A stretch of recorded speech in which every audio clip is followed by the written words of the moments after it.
Today's story moves from silence in a courtroom to suffering on a road, revealing how restraint carries the weight of love. When the morning came, all the chief priests and elders of the people took counsel against Jesus to put him to death.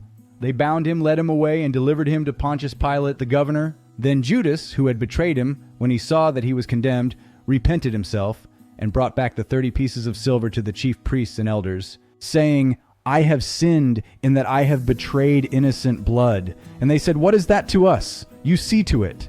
He cast down the pieces of silver in the temple, departed, and went and hanged himself.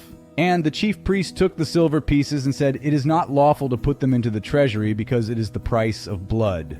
They took counsel and bought with them the potter's field to bury strangers in. Therefore that field was called the field of blood to this day. Then was fulfilled that which was spoken by Jeremiah the prophet, saying, "And they took the 30 pieces of silver, the price of him that was valued, whom they of the children of Israel valued, and gave them for the potter's field, as the Lord appointed me." Jesus stood before the governor, and the governor asked him, saying, "Are you the king of the Jews?" And Jesus said to him, "You say so." And when he was accused by the chief priests and elders, he answered nothing. Then Pilate said to him, "Do you not hear how many things they witness against you?" And he answered him never a word, so that the governor marveled greatly. Now at that feast the governor was accustomed to release to the people a prisoner whom they desired. They had then a notable prisoner called Barabbas. Therefore when they were gathered together, Pilate said to them, "Whom do you want me to release to you? Barabbas, or Jesus, who is called Christ?" For he knew that for envy they had delivered him. When he was set down on the judgment seat, his wife sent to him, saying, "Have nothing to do with that just man, for I have suffered many things this day in a dream because of him." But the chief priests and elders persuaded the multitude that they should ask Barabbas and destroy Jesus. The governor answered and said to them, "Which of the two do you want me to release to you?" They said, "Barabbas." Pilate said to them, "What then shall I do with Jesus, who is called Christ?" They all said to him, "Let him be crucified."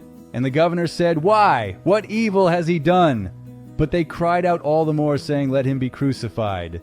When Pilate saw that he could prevail nothing, but rather that a tumult was made, he took water and washed his hands before the multitude, saying, "I am innocent of the blood of this just person.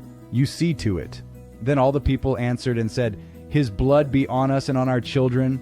Then he released Barabbas to them, and when he had scourged Jesus, he delivered him to be crucified. Then the soldiers of the governor took Jesus into the common hall and gathered the whole band of soldiers around him. They stripped him and put on him a scarlet robe. When they had plaited a crown of thorns, they put it upon his head and a reed in his right hand, and they bowed the knee before him and mocked him, saying, "Hail, King of the Jews!" They spit upon him, took the reed, and struck him on the head. After they had mocked him, they took the robe off him, put his own clothing on him, and led him away to crucify him. Morning breaks, but there is no clarity, only decisions already made. Jesus is bound and transferred from one authority to another, not because the truth has been examined, but because the outcome has been agreed upon. Power moves him along like paperwork that must be processed. Nearby, Judas watches the sentence fall. The money that once felt useful now feels unbearable. He tries to return it, but regret finds no audience. Responsibility is passed back and forth until it lands nowhere, and Judas leaves alone. Jesus, meanwhile, stands before Pilate. The questions are direct, the accusations are loud. His response is silence, not weakness, restraint. Pilate senses it. Authority recognizes innocence, yet refuses to protect it. A choice is offered to the crowd. One man guilty and loud, one man innocent and quiet. The noise decides. Pilate washes his hands, as if water could separate him from a decision he knows is wrong. The system moves forward, clean on the outside, stained underneath. Then the mocking begins. A robe, a crown of thorns, a pretend throne room filled with laughter and cruelty. They dress him like a king while treating him like nothing.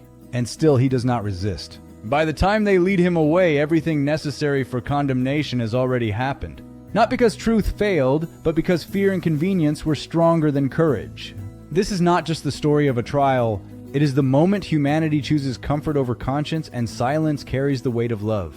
If this story helped you to understand what really happened back then, consider liking the video and subscribing for more astounding moments like these. See you soon in the next videos.